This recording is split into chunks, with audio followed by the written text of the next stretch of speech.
chain, taken to the spot. Goldeneye for the Nintendo 64 set a high bar for console shooters with an excellent single-player campaign and multiplayer that kept players coming back for years. Fans have clamored for a re-release of Rare's classic, but a cocktail of troublesome licensing issues have worked to confine it to its cartridge. Now, Activision, the current holder of the Bond license, aims to satisfy fans with a newly envisioned Goldeneye for the Wii.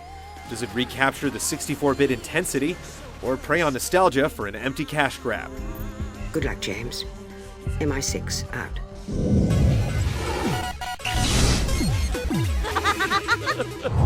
For England? For England, Alec.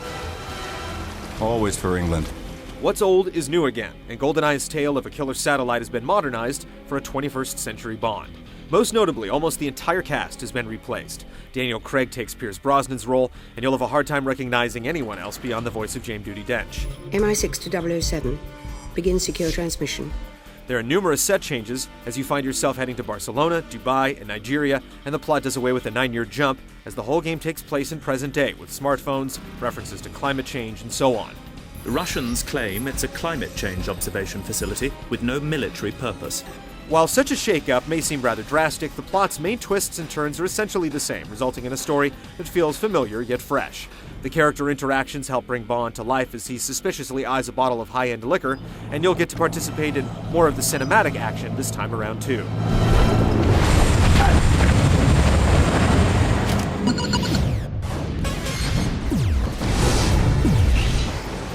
Natalia Simenova. I'm a computer engineer. GoldenEye's campaign captures the spirit of its N64 predecessor, taking you from the dam to the jungle, letting you drive a tank through St. Petersburg along the way. Like the story, the level designs often play with your sense of familiarity. The facility still begins with you in the air ducts and an unfortunate soldier on a toilet, but as soon as you walk out of the bathroom, you're in new territory.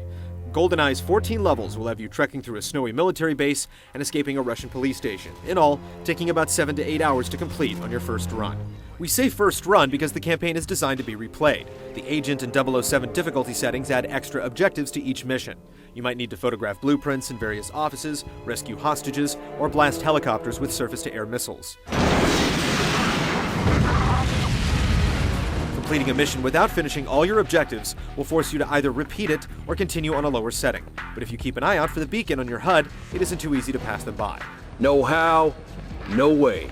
Purists can also go for the 007 Classic setting, which eschews regenerating health in favor of limited supplies of body armor. And after completing each mission, you'll unlock time trials that put your skills to the ultimate test. It wouldn't be right if they left out split-screen play, but while GoldenEye aims high, the feature falls a bit short. There are only 4 modes available, including Conflict, Team Conflict, Golden Gun, and you only live twice. On top of that, there's a full list of modifiers to switch things up, giving you access to silliness like Paintball Mode, Big Hands, or Singularity, which causes you to explode if you touch another player. While it's nice to have most of these unlocked from the start, many of them aren't as fun in practice as they are in theory. Playing as tiny characters makes the game feel slower, sticky grenades are difficult, if not impossible, to plug on an enemy, and headshots only also count splash damage from a rocket or grenade. Of course, it wouldn't be GoldenEye if opponents didn't occasionally fire rockets directly at their own feet. Rather than placing weapons on the map, GoldenEye's split screen has you choose between preset loadouts. However, you can't edit loadouts, and if you want to find a setup with, say, proximity mines, you have to wait for the display to cycle through each weapon and perk one by one.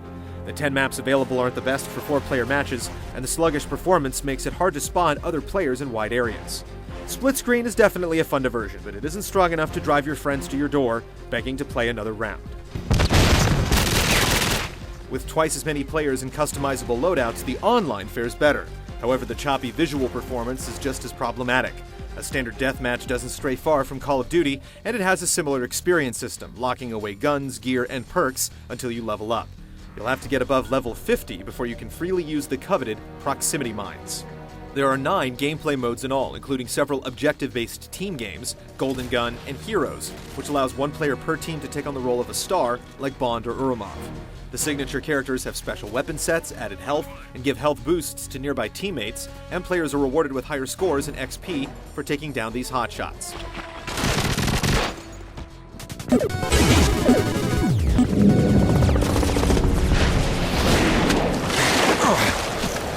Nice trick. Doing it without a parachute. Trying to show me up?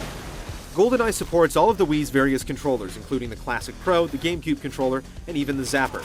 But if you've played other Wii shooters, you'll feel right at home with the default nunchuck setup. In fact, Eurocom clearly built on the same mechanics as the Call of Duty games, snapping to targets when you aim down the sights, even when you're behind cover, provided you know where they are.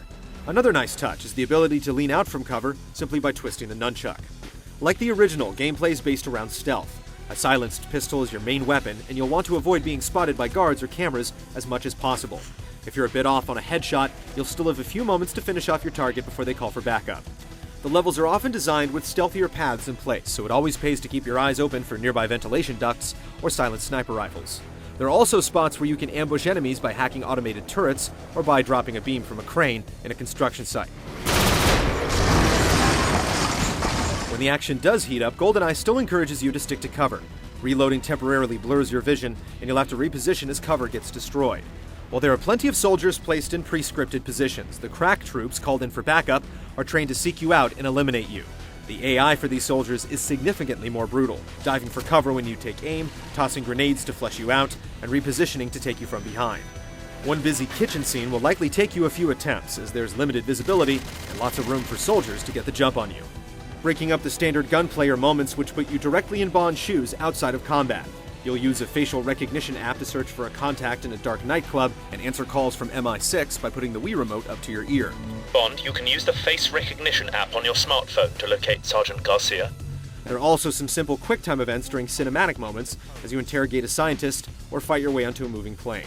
Despite some clear crossover from Activision's Call of Duty series, GoldenEye's campaign feels distinctively Bond, providing the right balance of stealth, action, and character.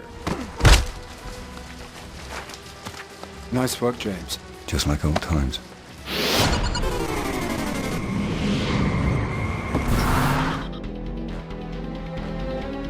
Goldeneye has a great sense of atmosphere and looks good whether you're in the blinding snow, thick jungle, or a posh restaurant. Areas are filled with detail and lots of small breakable objects, but sometimes the tricks employed to work within the limitations of the hardware are a little obvious, like the dancing silhouettes in Barcelona. Background characters tend to be stiff and motionless, but the stars are well animated during stunts and dialogue. Stop there. Arms out, please. Thank you, sir. Menus are bland, and the picture just isn't very crisp, suffering from aliasing and an inconsistent frame rate. The soundtrack, of course, is classic Bond, and the strong voice acting maintains the bold sense of charisma. Are you going to kill me? No. The game, however, is lacking the signature theme when you die, and some of the bad guys seem to have caught a bad case of Helghast throat. Defend your position!